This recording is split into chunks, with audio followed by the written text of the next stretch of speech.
Good evening. आज संध्यारे सबुठू बड़ खबर। तेबे खबरटी देखा पूर्व वीडियो को प्रथम गोटे लाइक करंतु और चैनल सहित जोड़ी हो रहबा पई एबे सब्सक्राइब करी पाखर आसुवा घंटी चिन्ह को दबाई दियंतु। तेबे प्रतिरक्षा क्षेत्र में आत्मनिर्भर हेबा लक्ष्य नहीं भारत निरंतर उद्यम जारी रखिछि। पृथ्वी रे प्रतिरक्षा सामग्री आमदानी क्षेत्र में भारत आगरे रहिछि। तेबे एबे देश स्वदेशी ज्ञान कौशल उपयोग करने उपर गुरुत्वारोप करुथिबा प्रधानमंत्री नरेंद्र मोदी एक वीडियो कॉन्फ्रेंस रे जोग देई सूचना दैछंती। बजेट रे प्रतिरक्षा पई क्षेत्र पई आवंटित करा जायथिबा अर्थर प्रभावशाली कार्यकारिता संपर्कित आलोचना चक्र रे मोदी एभली कहिसंती। भारत स्वदेशी ज्ञान कौशल रे तेजस्वी युद्ध विमान निर्माण करी निजर क्षमता को प्रतिपादित करि पारिछि। देश स्वाधीन हेबा परे प्रथम थर लागि प्रतिरक्षा क्षेत्र रे प्राइवेट सेक्टर को अंतर्भुक्त करा जायछि। प्रथम एवं द्वितीय विश्वयुद्ध समय रे भारत सामरिक अस्त्रशस्त्र गोला बारूद जोगाइबार क्षति हासिल करथिला। मात्र स्वाधीनता परे ए क्षेत्र को सशक्त करा जाय पारि नथिला।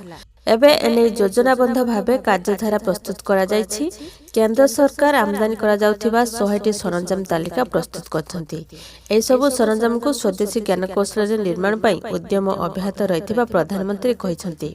आ सेपटे कोविड गाइडलाइन पालन नै समस्त डीओ को चिठी लेखिले गणशिक्षा विभाग अतिरिक्त सचिव। एथिरे एसआरसी जारी करा जायथिबा गाइडलाइन पालन करबा सह स्कूल रे मास्क पिंधिबा, सामाजिक दूरता पालन करबा, स्कूल गुड़िक सानिटाइज करबा कड़ा निर्देश दिया जायछि। सेहीपरि thermal scanning, hand wash, sanitiser सब बाध्यतामूलक कहा जायछि। स्कूल रे पाठ पढ़ा व्यतीत अन्य समस्त कार्यक्रम बारण करा जायछि। कटकणा न मानिले गाइडलाइन अनुसार दंडित हेबे बोली गणशिक्षा विभाग पक्षर कहा जायछि। कोरोना पुणी निज काया विस्तार करिबारे लागिछि। तेबे कोरोना स्थिति सामान्य सुधरिबा परे स्कूल गुड़िकरे नवम रु द्वादश श्रेणी जाए पाठ पढ़ा चलिछि। तेणु सतर्कतामूलक पदक्षेप नेबाकू गणशिक्षा विभाग अतिरिक्त सचिव समस्त को डीओ को चिठी लिखिछंती। स्कूल रे कोरोना कटकणा कड़ाकड़ी पालन करा जिवो।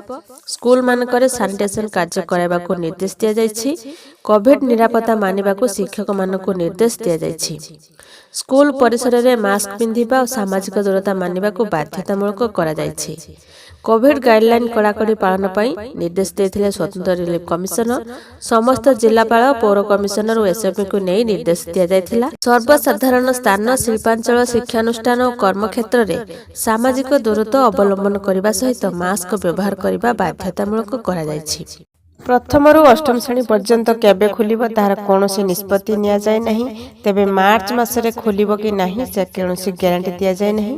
तेबे देखंतु केबे स्कूल खुलुची ना पूरा संपूर्ण भावे बंद हो जाउची। आपण माने तो जानिथिबे केमति भाबरे महाराष्ट्र रे पुणी कोरोना कायम लौची। तेबे एहाकु सब दृष्टि रखी सरकार प्रथम रु अष्टम श्रेणी पर्यंत स्कूल खोलिबा कि नहीं कोनोसी निष्पत्ति नै नाहंती।